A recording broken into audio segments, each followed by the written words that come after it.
We're going to dive into the training here. Before I do, I just wanted to. By the way, I want to congratulate this group because there's a lot of Performance Club qualifiers in this group. So give yourself a round of applause for Performance Club. Also, you heard.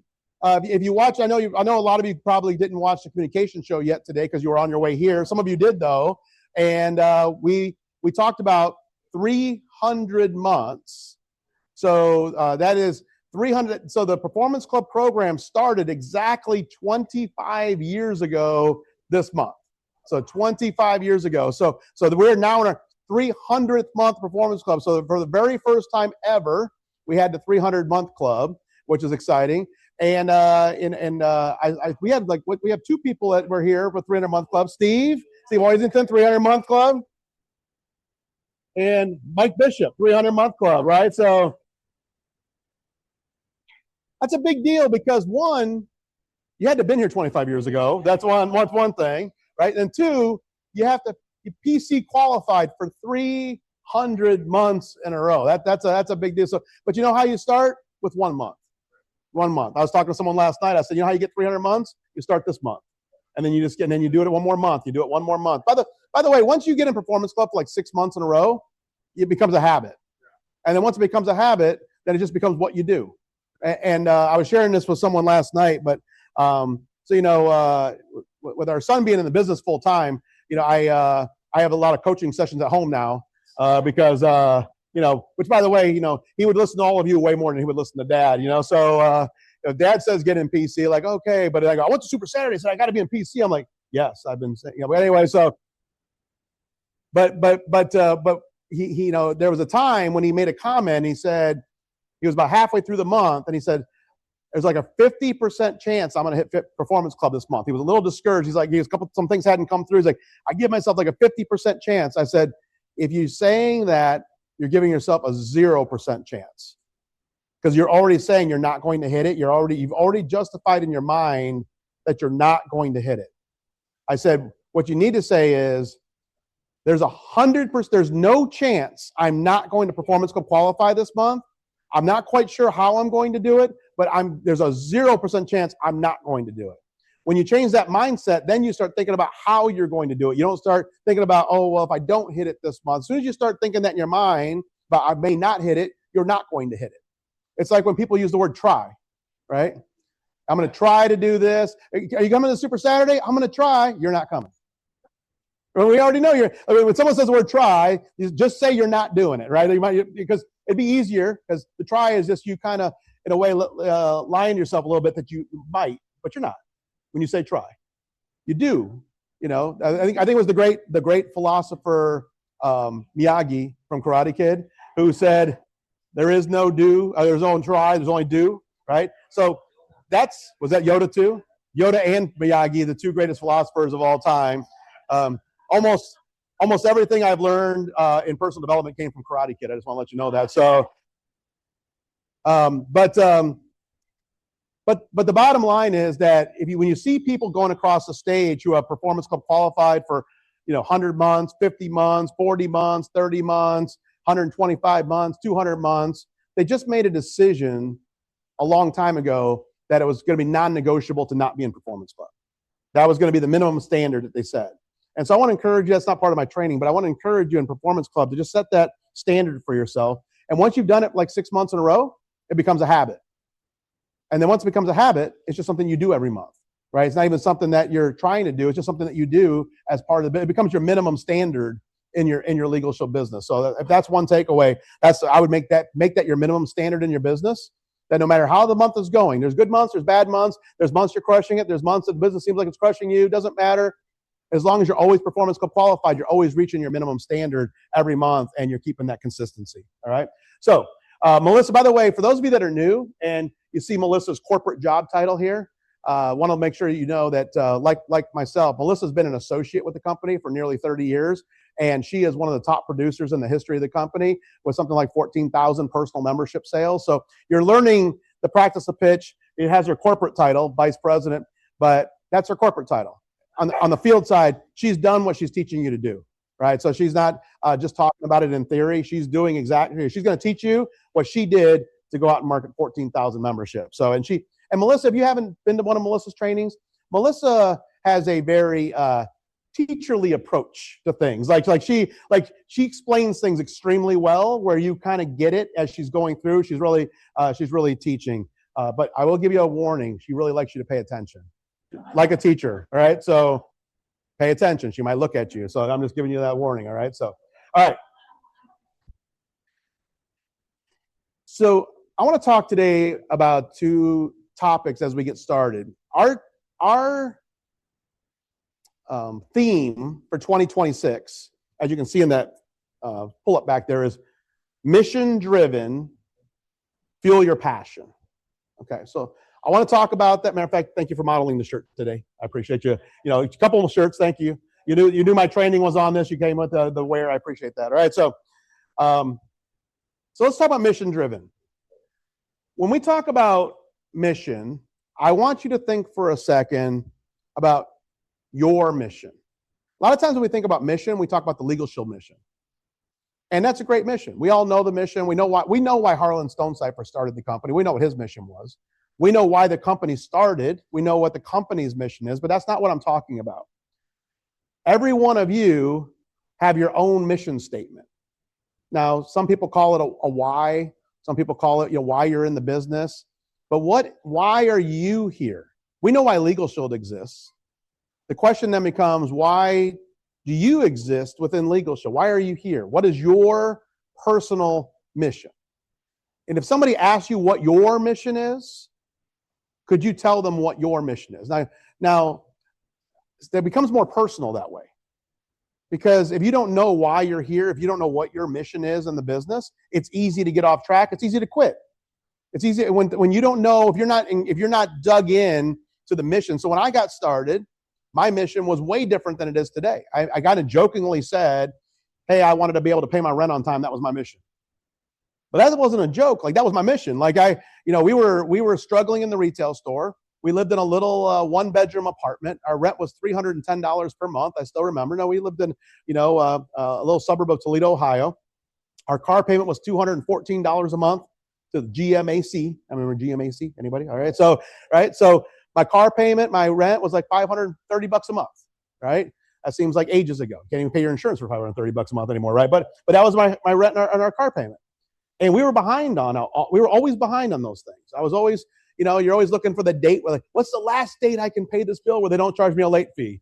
Okay, didn't make that one. What's the last date I can pay where they charge me a late fee, but they don't put it on my credit report, right? Oh, I didn't make that one. What's the last day that they don't take it out of my driveway, right? So it's like, you're kind of living that way. And I had a mission that I didn't want my family to live like that. That, at that time in 1996, it was just Angela and I. We didn't have any children at the time, but she was pregnant with our first child who was on the way. And I'm like, I don't want our son to live like this, where I'm always trying to figure out, balancing the checkbook before we go to the grocery store. How much can we spend on groceries? Well, let's balance the checkbook. Okay, there's $84 in the account. Don't go over that or it's not going to go through, right?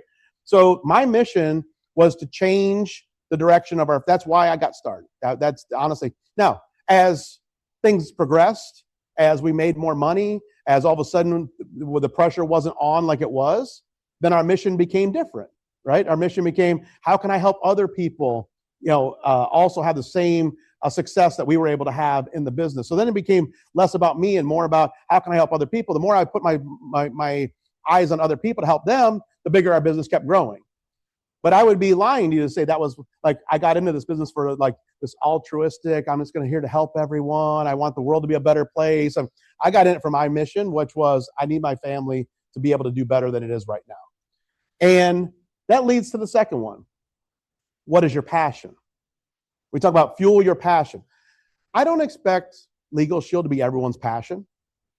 If I'm talking to a minister or someone, they might say, hey, my passion is serving God, and this is my church, and this is my passion. This is what I'm called to do. But I also need to make some money to support my family. So Legal Shield, the income I earn with Legal Shield allows me to fuel my passion.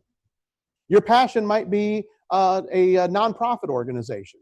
I think about our friends Mike, Steve, and Kim Milia, who have built orphanages in Guatemala. That is obviously their passion.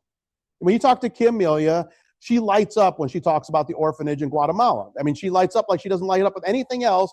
That is her life passion. But she was able to live her passion because of the business that they built with Legal Shield, that they didn't have to have the income to do that. But also this business gave them the connections to all kinds of people who could financially support their passion to allow them to do those things.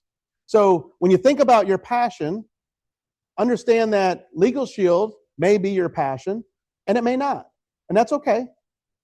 But what this business allows you to do is it allows you to live out your passion.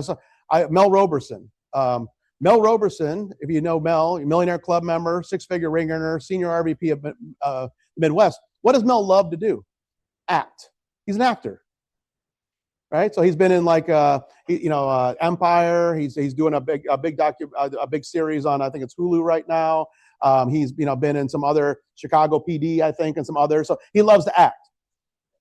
The reason he's able to go out in all those acting calls and do those things is because he has the income coming in with his Legal Shield business, that he's not relying on his acting income to support his life, but he's able to live his lifestyle, what he's passionate about doing, because he has his Legal Shield business. So I just want to maybe change the way you think about fuel your passion and mission, because usually when we think about mission and fuel your passion, we're thinking about, oh, they want me to be passionate about Legal Shield, passionate about building my business. They want me to tie it into the mission. And sure, we would love you to be part of that. But understand that when it's personal, especially when you first get started, it may not be about that at all. It may be about spending more time with I'm passionate about spending more time with my family. I'm passionate about my children. I'm passionate about travel. I'm passionate about whatever it is. I'm passionate about being able to stay home and not have a second job because I want to be able to spend time with my kids as they get older. I'm passionate about being at my kids' soccer games or cross-country meets, or not missing those things because my work says I can't go.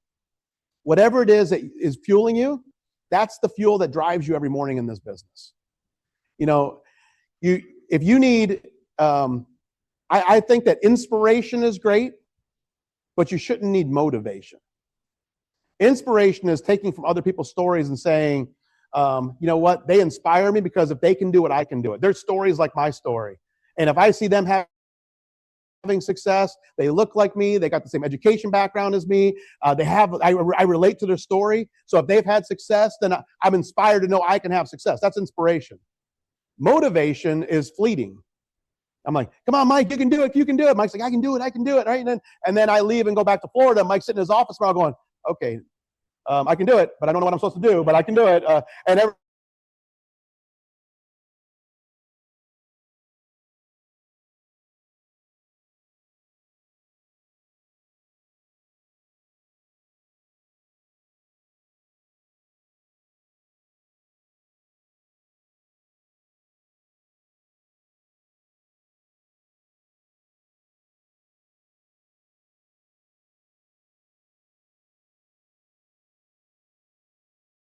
We're going to talk about the hows a little bit. So I'm going to focus on 5 personal development: activity, your vision, your event strategy, and your willingness to personal development.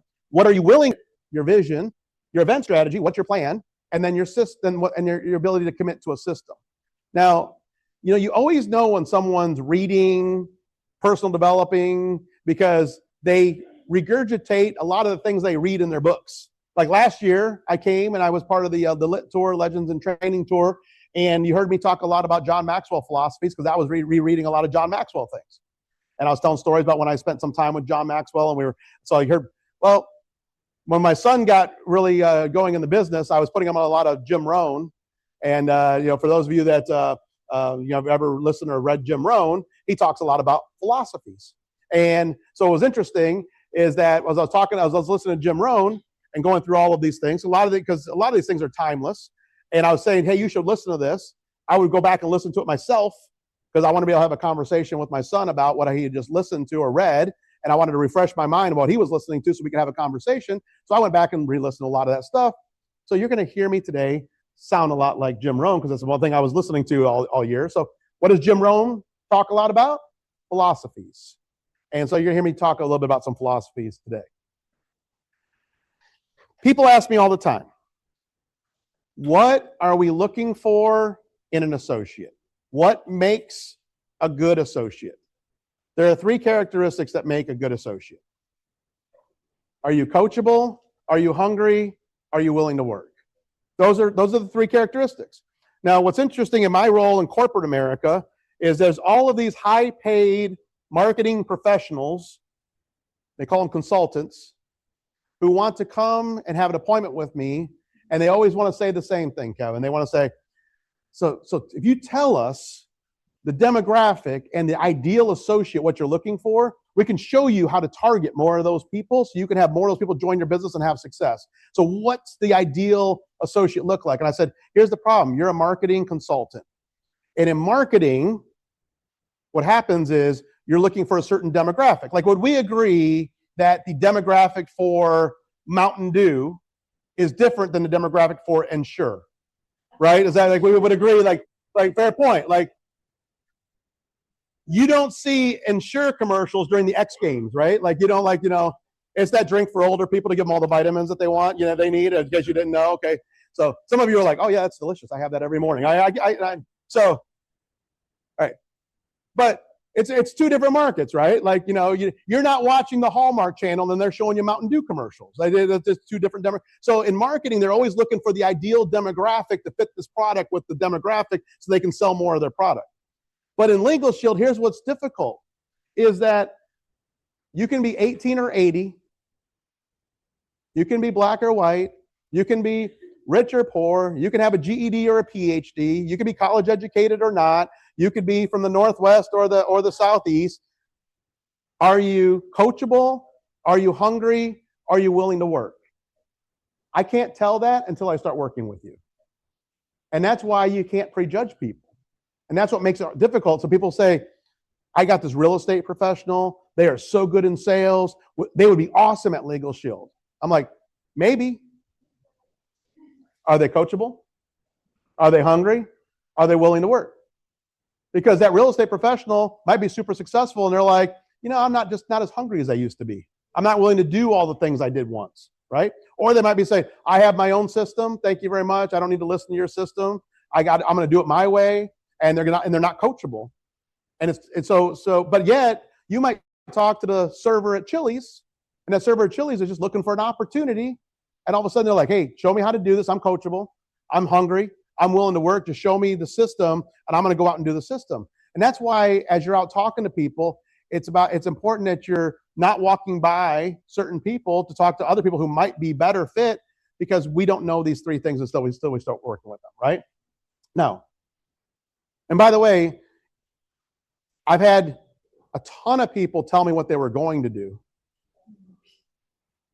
Not as many of those people that actually go out and do it. So people, especially in my role now, people will walk up to me and they'll tell me what they're going to do. And by the way, I love that.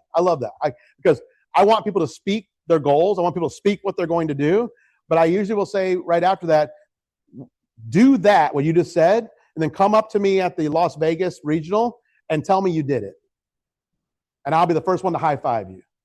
In other words, hey, you know what? I love that you're saying it. I love that you're speaking it. Now go do that, and let's high five and tell me you did it. And you know what? I had people walk up to me at the convention. Remember when you were in Seattle? And I told you I was going to go PC qualify 8 months in a row? And I'm like, yes, high five. Let's. But then I also have a lot of people that will tell me they're going to do something, and I never see them again.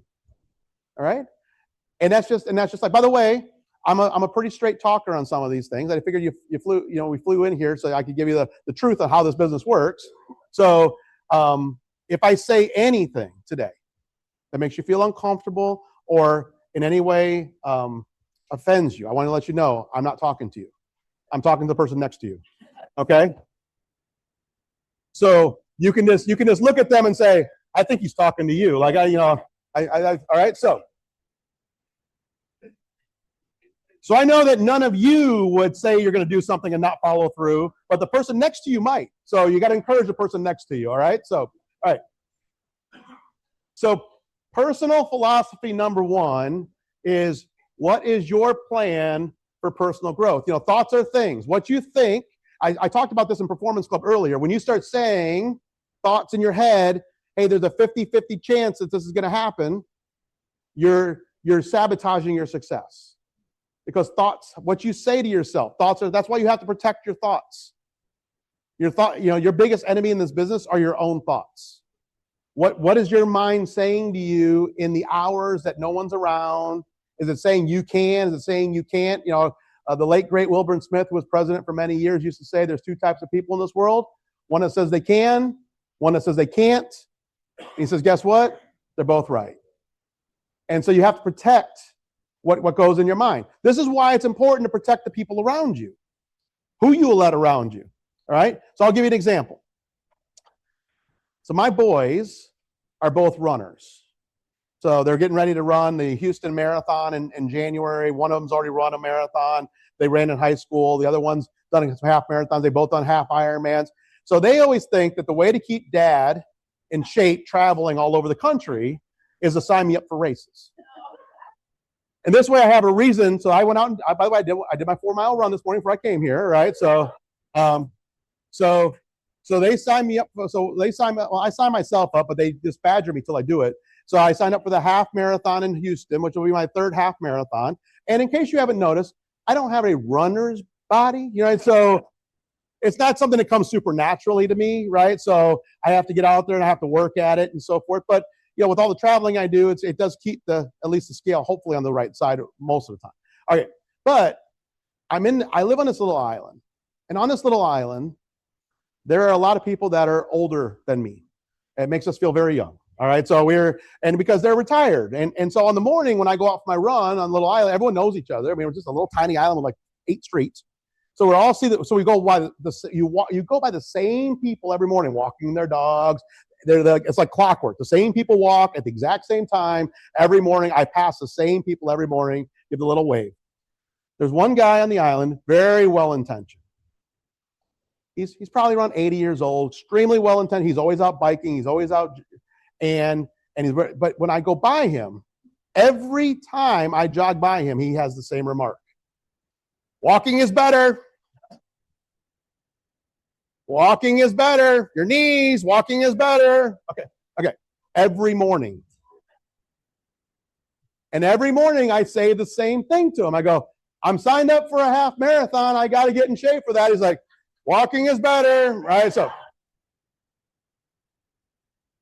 then there's another person on the island who's about the same age, but he's out there every morning. And what he does, he'll run up next to me.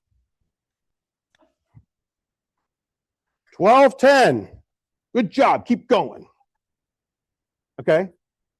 It's like 2 people in the morning. By the way, I did not ask for either of them, right? One person is every morning going, you shouldn't do that. Walking is better. The other person going, good job, keep going. Okay. Now, which one do you think I'm most excited to see in the morning? Yeah. The answer is neither, but the one that I'm the least excited is the guy that I know is going to lecture me on why I'm not doing the right thing. Now, do you think that the gentleman that says walking is better is trying to sabotage my success or does not like me? No, he thinks he's helping me.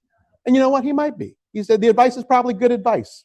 He's doing it from the right part in his heart. Like, I don't think he's trying to sabotage my success on that. He's just trying to help me. Let me give you, and then you talk to me. I ran marathons for a lot of years, and if you don't do the right thing, it's bad for your knees. And so he's like, but now he's got experience. But here's what happens in our business. In our business, you're going to have certain people in your life that are that person. I've done things like that before. They don't work. Trust me, I was in one of those companies for like 20 years, never made any money. I did, or hey, this is the way you should do it. Trust me. And they're trying to help you, and they're usually dressed up like your friends and family, right? And they're trying to. So they're not saying it for the wrong reasons. They're trying to help you, but they don't know what you know. Like, he doesn't know why I'm doing what I'm doing, or how I train, or how I stretch, or the preparation. He just sees me doing it and says, I got to give him advice on why he's not doing that right, or why that's not the right thing for him to be doing. And then you have somebody else in your life that's encouraging you. Hey, you know what? You're doing good. Keep it going. I'm pretty impressed. That's a good pace. Keep on going, right? Now, by the way, a lot of the people in this room are that person. Keep on going, right? So you have to, every morning I have to protect my thoughts, because if I start to go, well, you know what? Maybe he's right. Maybe I shouldn't do this. It'd be easy for me to take a different approach, right? So thoughts are things. You have to protect yourself with thoughts are things. Now, the law of the lid says what?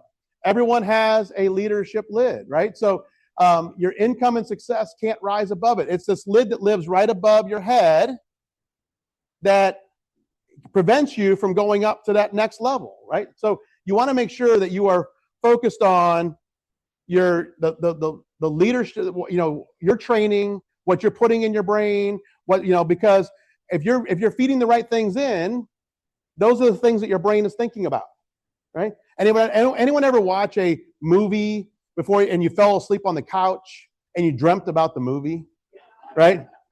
So like you're watching Jaws, you fall asleep, and next thing you know, you're in a boat, it's sinking, there's sharks around you, because the last thing you saw before you fell asleep was that. So what was your mind thinking when you fell asleep? It was the last thing was that. The opposite is also true.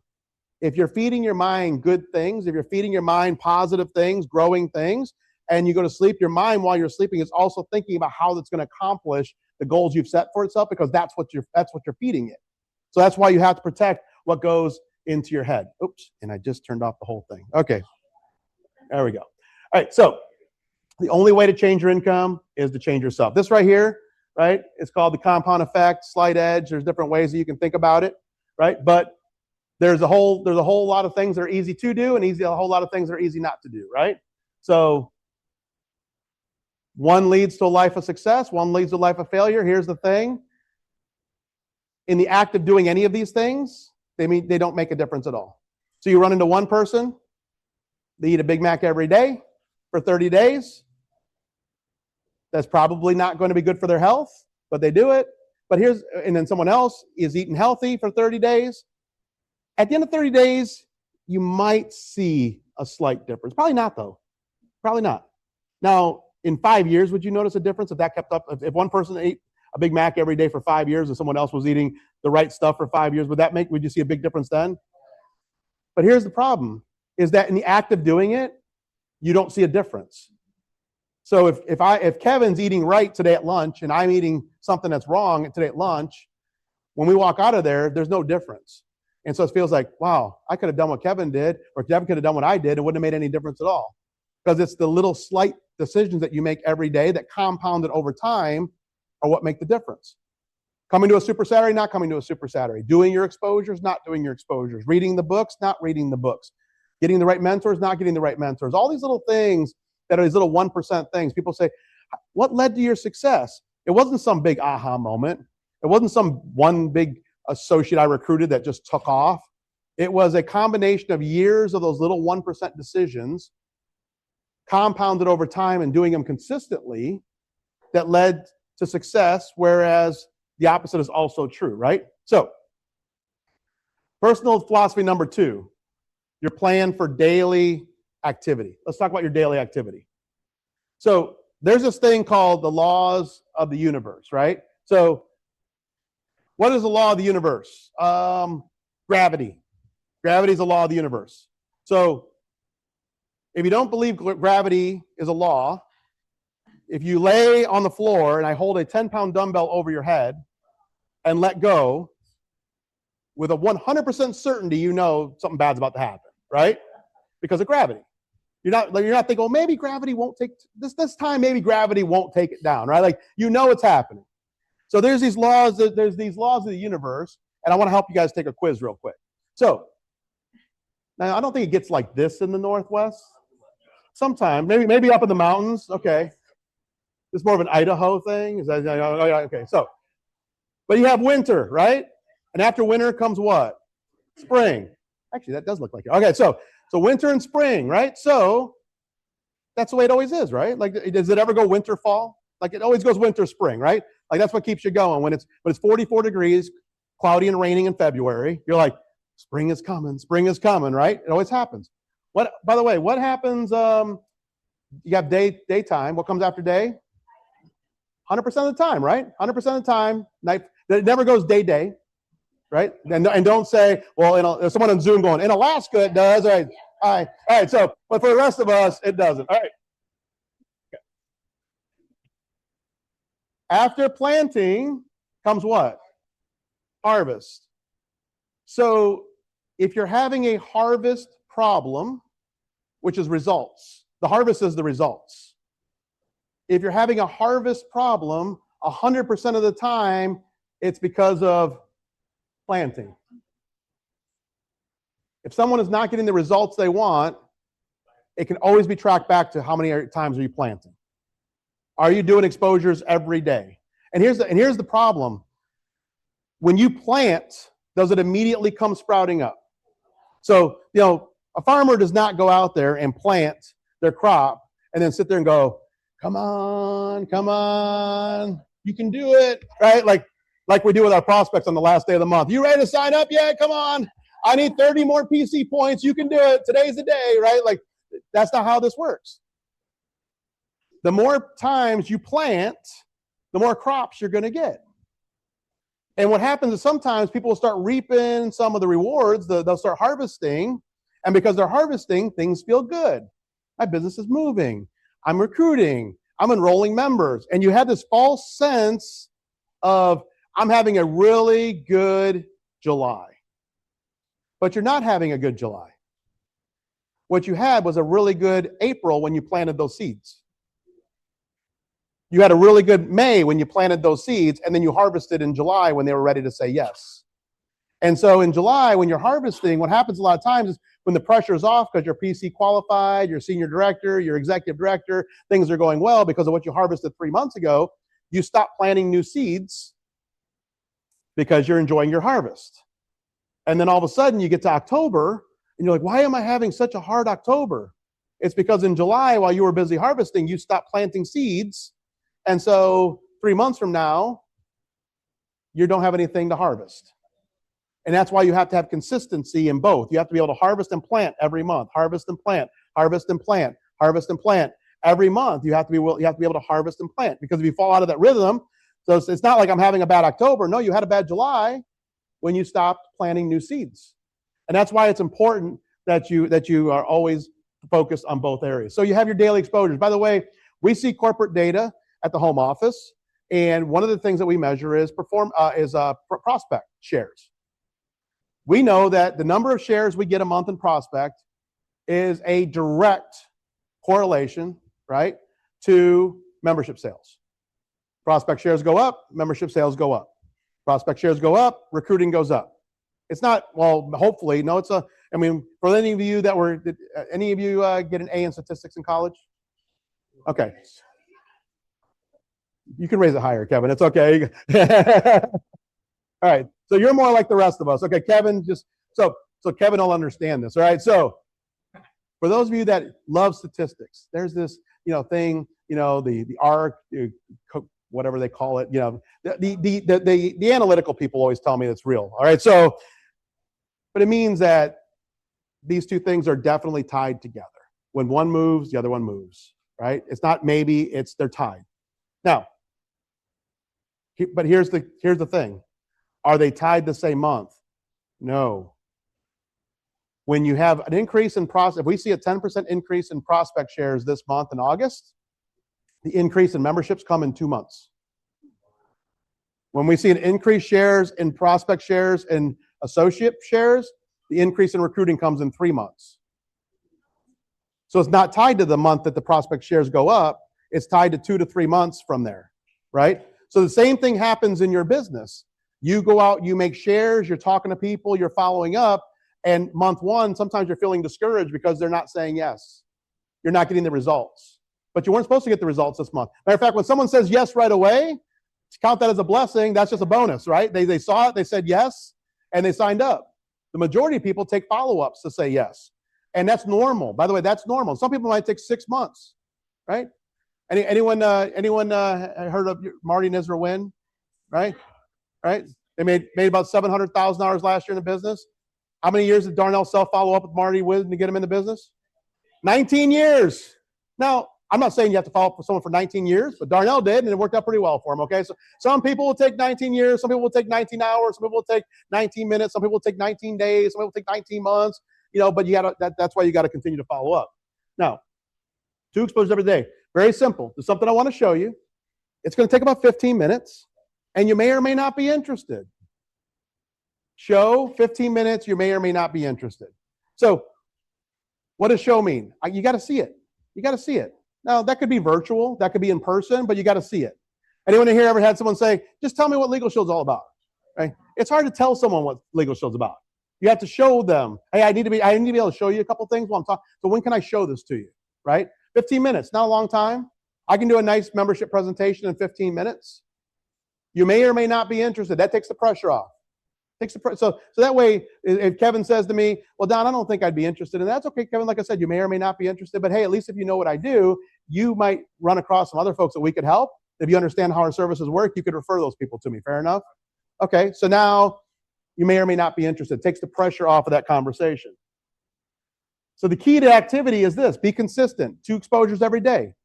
Every day you're talking to 2 new people. I'm always thinking about who are 2 people I can add to my prospect app. Who are 2 people I can add to my prospect app. Your warm market never goes away. It just changes. Right? I mean, I just added 3 people like 2 days ago to my prospect app because they're the 3 people that I've met doing business. When my son bought his house, you know what? There was a person at the title company that we met that owned the title company, and then there was the realtor, and then there was the broker that came with the realtor, and then there was the mortgage person, and then I'm like, every one of those people go into the prospect app, right? Because we're going to talk to every one of those people. So as you're out there, you're constantly prospecting, and then you have to tend to your garden. This is important. You plant your seeds. You're waiting for the harvest, but if you disappear for a few months and you don't follow up, you don't tend to the garden. What happens to a garden when you don't follow up? It gets full of weeds, right? So the weeds choke out any of the plants that were going because you didn't tend to the garden. So you can't just plant and forget and wait for a harvest. You got to plant and then water and fertilize. Water and fertilize. How do you water and fertilize in our business? You're making follow-up calls. You're sending a text message. Hey, and you're not sending a text message that says, are you ready to sign up yet? I see a lot of that. It's like, you ready? You ready? You ready? And then pretty soon they're like, when they see your text, they're like, oh, they're like, they're ghosting me. That's because all you're doing is badgering them, right? Instead, you're constantly finding ways to add value to the person that you're prospecting. And I don't mean made up value. Like, you're trying to legitimately figure, how can I be of value to this person? If you're talking to a business owner, right? And so if I was talking to Kevin about this, and let's say Kevin's in the window business, and I've been following with Kevin for a couple months, and then all of a sudden my son's buying a house, and I'm talking to the realtor. I sent a text to Kevin. Hey, Kevin, question. Do you have a window person or do you have a realtor that you work with that recommends houses to you? Because my son's buying a house. I'm building a relationship with this realtor. Would it be of any value at all for me to introduce that realtor to you?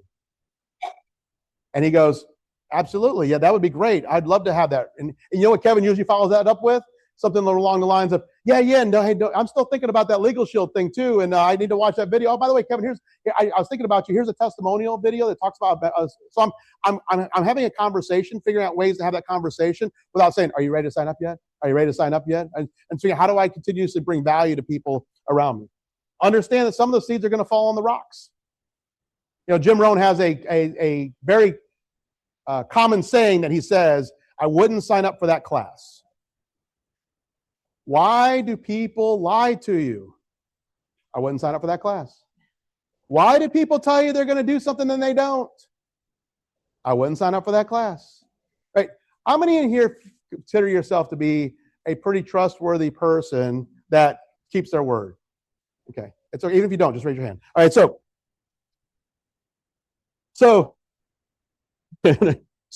most of us, we consider ourselves to be the kind of person that I'm going to do what I said I was going to do, right, to the best of my ability. Now, sometimes you mess up.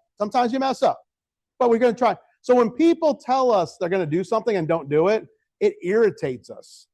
When someone says, I'm going to be at the event, and they don't show up with no show, no call, no text, like, really? Like, just send me a text that I couldn't make it, right? It's irritating to us because you know you wouldn't do that to somebody else.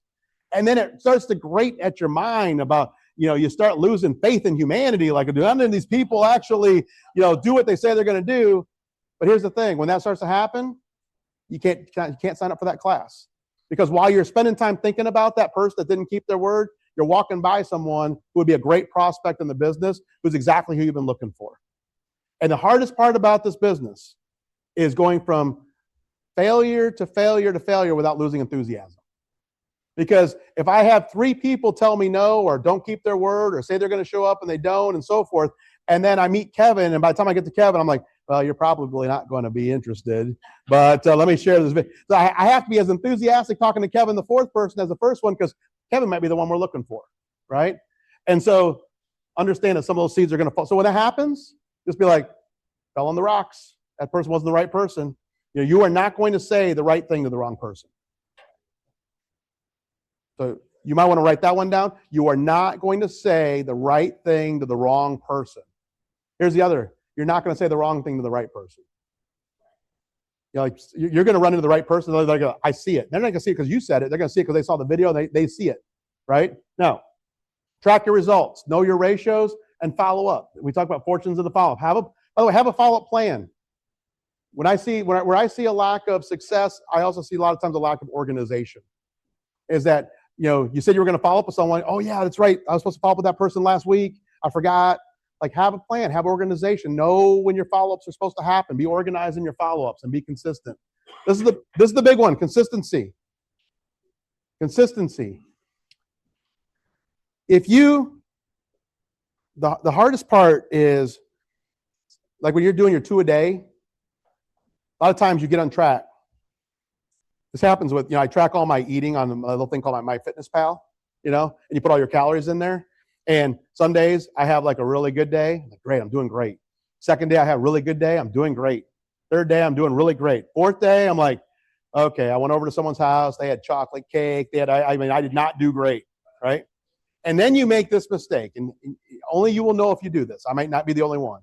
So it's Thursday and you've messed up. And you say to yourself, you know what? This week's blown. I messed up. So it's okay. This weekend but come Monday, I will get back at it. On Monday, I am back at it, right? So you take one bad day and you turn it into 4. Because you give yourself off Friday, Saturday, and Sunday because you've already messed up this week. But Monday, anyone ever do that? Okay. That's how this business is. You're like, I'm messing up my 2 a day. I'm messing up my 2 a day. I'm messing up my 2 a day. And then and all of a sudden you're like, well, this week's blown.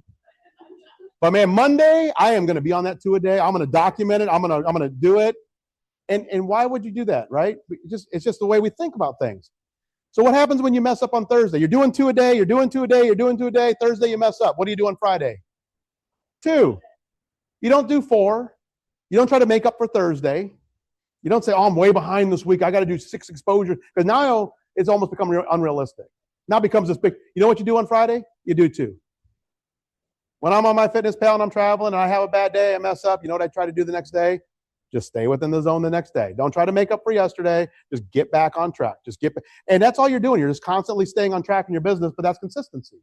And that consistency is what's going to make the difference in your business. You want to help your new associates get started the right way. You want to do that game plan interview with them. The biggest thing I could help you with on helping someone get started is this business can be complicated. It can be. Like, I'm not going to sugarcoat that. This is a complicated business. The legal plan, you have to learn how to explain it. ID Shield, you have to learn how to explain it. The compensation plan, it took me 2 years to figure that out. So it takes a while to figure out a lot of these different moving parts. And so the biggest mistake we make with new people, especially if you've been around for a little while, is you feel that if you're doing a great job by explaining it all to them. Right? I'm going to show you everything, and then you get to choose how you really want to pursue this. They don't get to choose because they don't know anything, right? And by the way, you walk into a buffet, and it's a wonderful buffet, right? You're on the best cruise ship. You paid. You walk in that buffet, and they got all those islands, and you're like with your plate, and you're like, I'm definitely not starting at the salad bar, but where else should I start? And you're trying to figure this out. And then you put something on your plate and you walk by and go, ooh, if I would have known that was there, I wouldn't have gotten this, right? So people that's how they look at legal. So they come in and look at all this stuff and they're like, I don't know where to start. But if you go sit down at the cruise ship in the nice restaurant and they come by and go, Kevin, today we have 2 specials. We have our filet, which is beautiful. The chef has prepared it in his demi-glaze sauce. And we have our salmon, which is a wonder. And so forth. You're like, you know what? I think I'll take the filet. Okay? It's a very simple choice between two nice options, and they've taken it. So the more choices people have, the more confused they just are. So you as the sponsor, your job is to turn calculus into addition and subtraction. To take a buffet and turn it into two nice options for them to make a choice. Kevin, we have two ways you can go to Fast Start training. We have virtual, we have in-person. The in-person class is on Friday. Oh, I can't attend that because my kid's got a soccer game. Great. Can you go to the virtual class on Tuesday? Simple decision. Not, here's the website, Kevin, go get registered for Fast Start training class. Okay? You help that person get registered for Fast Start training class. You know, Kevin, who do you know right now we can go see? One question. Who do you know right now we can go see? Kevin doesn't need to know how to get in his prospect app. Kevin doesn't need to know how to get an LS Engage, Associate Office. He doesn't need to know anything about the membership. He does. All I have to say, Kevin, who can we go see right now? Do you have any friends or family that own local businesses? Well, my brother has a local body shop. Like, can we go see your brother? Right? Or, hey, Kevin, who do you know, that we can go talk to right now about this membership? If you were to break down on the side of the road at 1 o'clock in the morning, who are you calling? Okay, let's go talk to them. Right? So, simple questions, because if I can help Kevin get his first membership sale, I don't have to worry if he's going to go to Fast Start training. He's going to be there. He gets his first commission check. Now, when his negative friend or relative says, I don't think that's going to work, Kevin's like, well, I already got paid, so I think it does work because I sold a membership. I saw someone who saw the value in the membership. So when they see what that new associate needs more than anything is they need to have belief. And when they see someone that they know, like, and trust see the membership value the way that they saw it, a light bulb goes on and says, I'm not the only one. This does make sense. People will buy this membership, and they start to believe. Then when we deposit the deposit into their bank account and they get paid, they go, oh, they actually do pay within 48 hours. This is awesome. I'll go get another one. All right? So that's why it's important. That's the most important thing that you can do with a new associate. Not spend 3 hours helping them get their back office set up, but say, who can we go see right now? The most important, powerful word in this getting started process is the word let's. Because let's stands for let us. Let's do it together, right? Not let me show you how to go do it. Let us do this together. Let's make your list. Let's sit down and have a game plan about how we're going to attack this business together, right? That's the most powerful way to get someone started. I'm not going to go through all the bonuses because you guys know that we have a powerful bonus program on the Fast Start Manager, but let me get into personal philosophy number 3, your vision for your future. So when you think about your vision, you think about your goals. What are your long-term goals? Break it into short-term goals. Share your goals. You know, there's a lot of training on goal setting. What's interesting, I put this on here just to tell you a quick story. It's called the PRFAQ. Anyone here ever work for Amazon? So this came from Amazon. It came from Jeff Bezos at Amazon. It's called the PRFAQ. It is a public relations FAQ. So what happens at Amazon, this was something that Jeff Bezos had put on early on into the ethos at Amazon. They're going to launch something big idea, even small, big idea. What they do first is they sit down and meticulously think about and plan and write a 6-page press release for this new thing they're going to launch. So most companies do what? They start by going, okay, let's talk to engineering and see what they're capable of, and let's talk to marketing and see what they're capable of, and then let's talk to sales and see what they're capable of, and then based on all these answers, we'll figure out what we can actually build. Amazon says, let's start with the end in mind. If we forget how we're going to, we don't care how we're going to do this. Let's do a 6-page, so when they launch Prime, they launch, Amazon is excited to launch a revolutionary way that, you can subscribe for only, for a few dollars per month. You can have unlimited free shipping. You can do this. You can, they put a 6-page press release, like they're launching it to the world with every bell and whistle that they could even dream of and imagine in this thing, not knowing how they were going to do it, just wrote it all out. And then once everyone stacked hands and said, yes, this is what we want to launch, then they said, great. Now all the teams go figure out how this is going to come true. Run it backwards. How are we actually going to build this thing that we don't know how to build? But this is the end result. We're not happy unless this is the end result. And that's a different way of thinking about it, because a lot of times what happens is we ask people, what are your goals in the business? They start making phone calls. I'll say, hey, I think if Bill goes to ED this month, and if Joe, he's kind of close. If he can go ED, I think I can get to platinum. if so-and-so does what they say they're going to do and so-and-so does what they say they're going to do. But I will tell you that that's not how platinums think. Platinums think like this. I am going to be $1 million ring earner. I am going to be a platinum executive director. I am going to do all of these. They write, like in their mind, they write out the end result first. And then they go back and say, who's on board with helping me, who can I go help you achieve your goals so I can, achieve that. I don't say this in an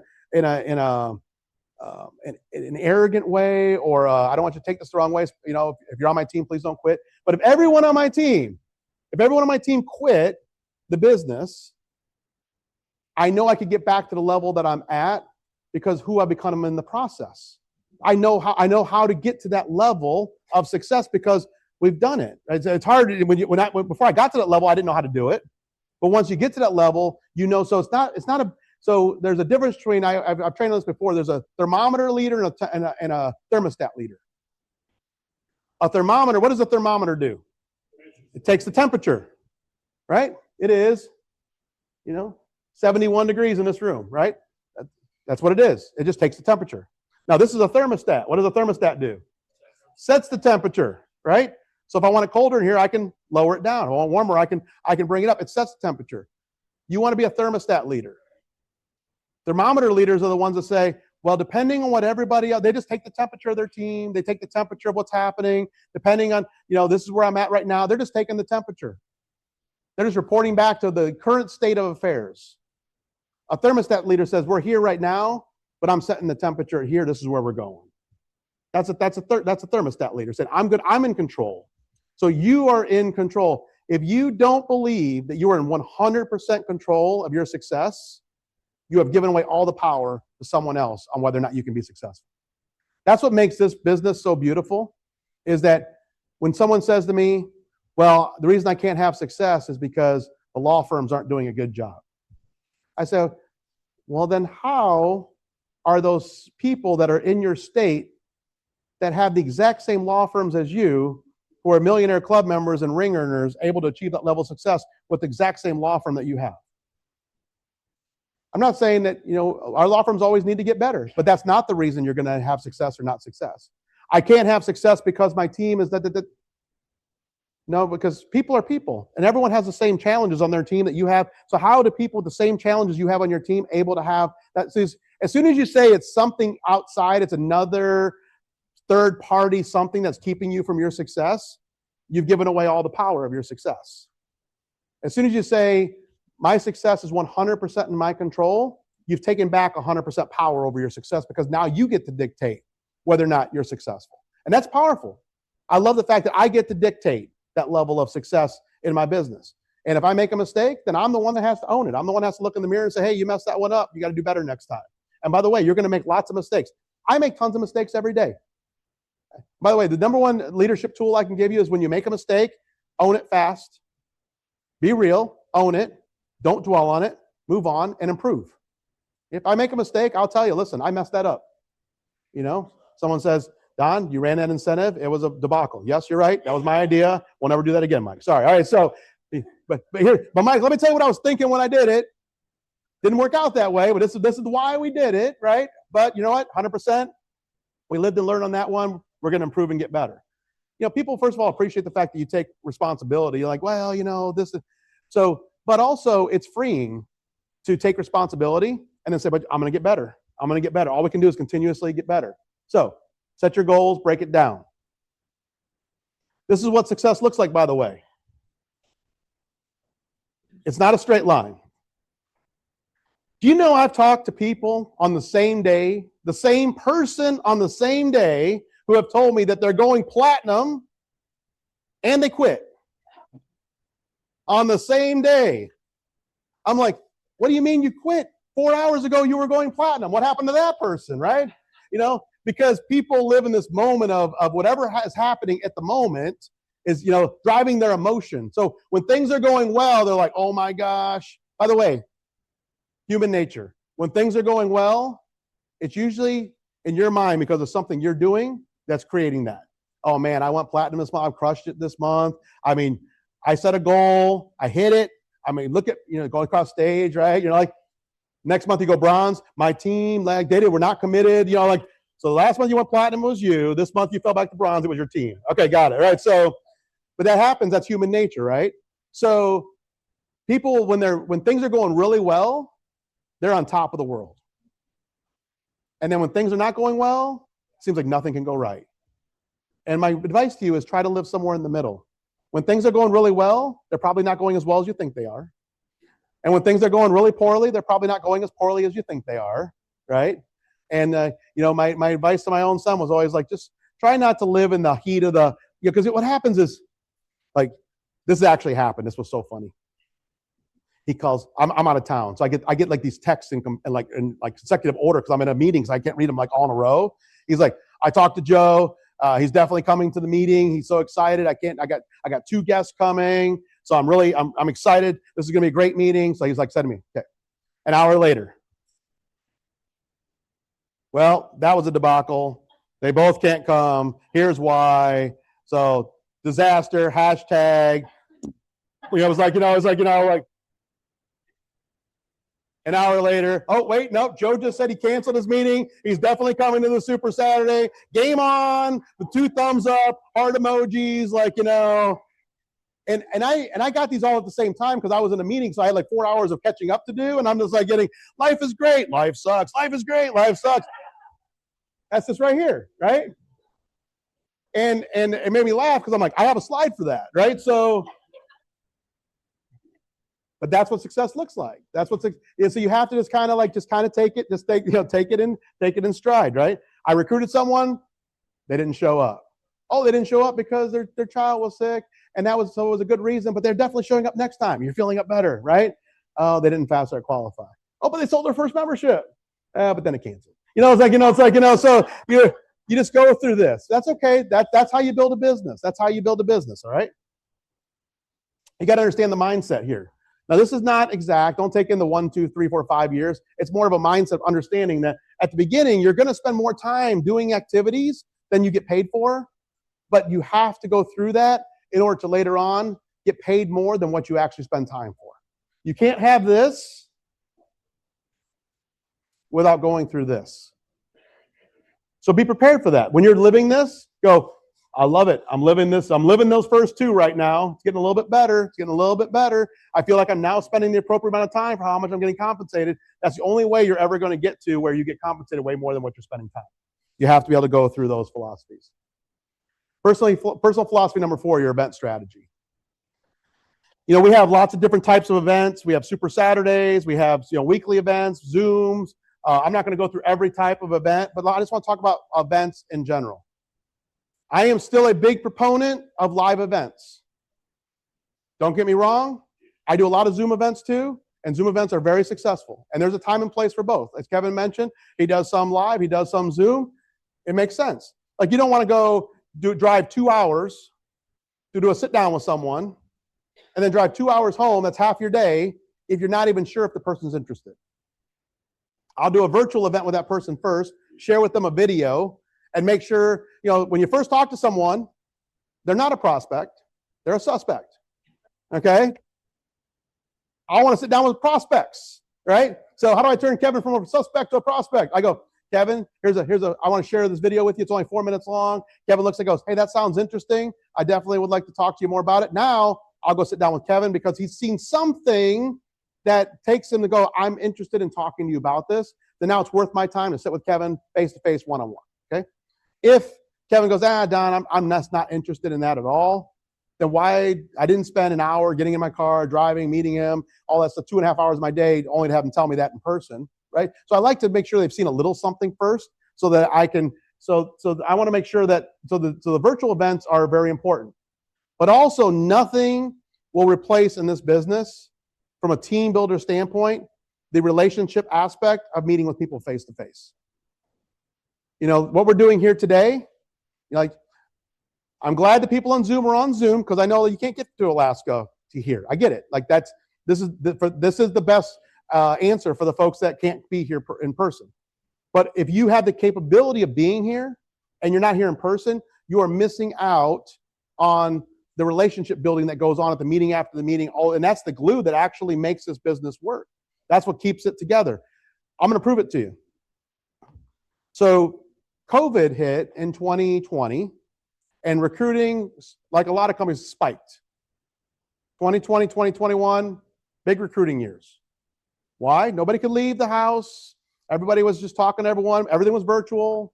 People were prospecting like crazy. Do you know that there is almost no associate in this company left that was recruited in 2020 or 2021? Less than 200 producers from those 2 years. And we recruited tens of thousands. Less than 200 left. 2023, 2024, 2025, thousands of producers. 2018, 2019, 2017, 2016, thousands of producers. 2020 and 2021, 200 producers left, even though our recruiting spiked. Why? All of those people were recruited in a virtual environment where they couldn't build any relationships at all with anybody, so there was no connection. They were just joining this business that was on some Zoom, but they didn't connect to the business. They didn't connect to the people, and so it was easy to get in. It was also easy to get out. I mean, I don't need any more proof than that to know that there's that personal piece of this that's really important in this business to build and connect. So yes, you can build virtually and you can build a relationship, all those things. But at some point, like Kevin said, hey, I'll do the business. I'll get the appointment this way, but then I'm going to go in personally and share the membership, right? And so you want to make sure that you're plugged into both types of events. So don't get me wrong. I'll put people on virtual Zooms. Like when Matthew recruited that gentleman in Fresno, we recruited him on a virtual Zoom. But the very first opportunity that we were in California that we could go sit down with him and meet him in person, we drove 3 hours to go meet him in person because I got to build a personal connection. I needed to now. When we're texting and calling each other, it's way more personal because we've met and talked than it was before because we didn't know I was looking up his picture online to see what he looked like, right? Now we know. We've sat together at a table. We talked about our stories. I know more about why he's in the business. So we have all these ways that you can share the business: live presentations, Zooms, private business receptions, weekly opportunity events, right? Your Super Saturday events, the international convention. So we know that we have all these different types that you can plug into. You can find all of our events at LegalShowCalendar.com, or you can go to your prospect app and click on events, and then you can put in a radius. So if you recruit a new associate in Fort Lauderdale, Florida, or Toledo, Ohio, or locally, you can go put in the zip code, and you can find events within 50 miles, 100 miles, 500 miles. So you can narrow it down and find out where there's live fast start trainings, where there's live weekly events they can plug into, where there's Super Saturdays, things like that you can plug into. Philosophy number 5 and the last one is your willingness to commit to a system. I went through all of these philosophies today, and you probably recognized the system I went through, but you might not have. I just talked to you about the PAVE system, right? What did we talk about first? Personal development, your commitment to personal development. What do we talk about next? Your commitment to activity. What is your willingness to go out and do the work, the activity that it takes? What's the vision? What are your goals? How do you see this business? What's your purpose? What's your mission? What's your vision for your business? And then how do events tie into your business? Now, the reason I didn't start by putting the PAVE up there is because if I would have started by putting PAVE on the screen, a lot of you would have been like, oh, this is going to be a PAVE training? Okay, I've taken notes on this one before. And you wouldn't have taken as many notes on the training because you would have thought, I've seen this before. But there is no secret sauce to this business. What I just shared with you is the sauce of how to go out and build a successful business. And as I said earlier, I know how Brian Carruthers builds. I know how Darnell Self builds. I know how Melissa Collins builds. I know how Marty Wynn builds. I know how Elizabeth, all these folks that you see, I know all their systems. As president, I get to see them all. I know what they're doing. I know what's working, what's not working. I know what the retention is. I know how many people are being recruited. I know what teams are growing, what teams aren't growing. And if there was a system that worked better than the one I taught you today, I would teach it to you. It would be in my best interest. Like, they actually pay me to grow this thing. So it'd be in my best interest to teach you a system that would help you all have the most success so you could grow, right? And so what I'm teaching you today is the system I see all of these leaders using. All of these leaders. Now, they all have their variation. The little like they might do their exposure slightly different. Someone might say, I use social media to build my list. Someone else says, I do all personal. So the thing is this, it doesn't matter what the system is. The system. So people say, well, how's AI changing this business model? AI does not change the system. The system 25 years ago was do 2 exposures a day. The system today is do 2 exposures a day. The only difference is 25 years ago, we sent out a VHS tape or cassette. And today we go on the Prospect app and share a 5-minute video on text. So technology changes the efficiency of the system, makes it cheaper, makes it faster, makes it better, but it doesn't change the system, right? I talked to you about McDonald's earlier. Now when you go to McDonald's, they put you at a kiosk, right? And you're sitting there for 5 hours trying to order something because it's like everything's got 19 different selections. You're like, I just want a sandwich, So, but it's still the same system. When it comes out, the burger tastes the same, good or bad, like that. But it's just that technology changes some of those things. So PAVE is the system. AI technology, they'll change how maybe we do things. Maybe someday we'll have a hologram of Kevin doing a presentation, and you'll share that with somebody. But the system will still be 2 exposures every day, right? Now, every day, what do? We do personal development. We do our 2 exposures. We do our follow-ups. This is what we do every day.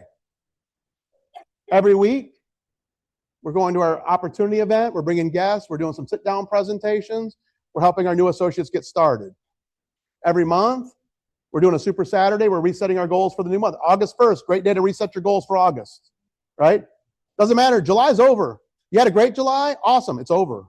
You had a terrible July? Awesome. It's over. It's August 1st. What are you going to do in August, right? And then every year we attend the International Convention. So I get an opportunity. The thing I love about this business is I do get an opportunity to travel around. I meet lots of different groups of people, and everywhere I go, there's a lot of common characteristics. You took today to come here for your reason. I don't know what your reason is, but the reason you're here is probably a little bit different than the person next to you. But you're here, which means that you made a conscious decision. You had to make a decision to buy a ticket, to take off a half a day of work, or to say, tell your friends and family, I can't go do that today because I've got to go to this meeting. But you made a decision to be here for a reason. Some of you drove 3 hours, right? Some of you, drove 5 minutes. That's okay. I mean, some of you had different obstacles to get here, but you're here because you made a decision.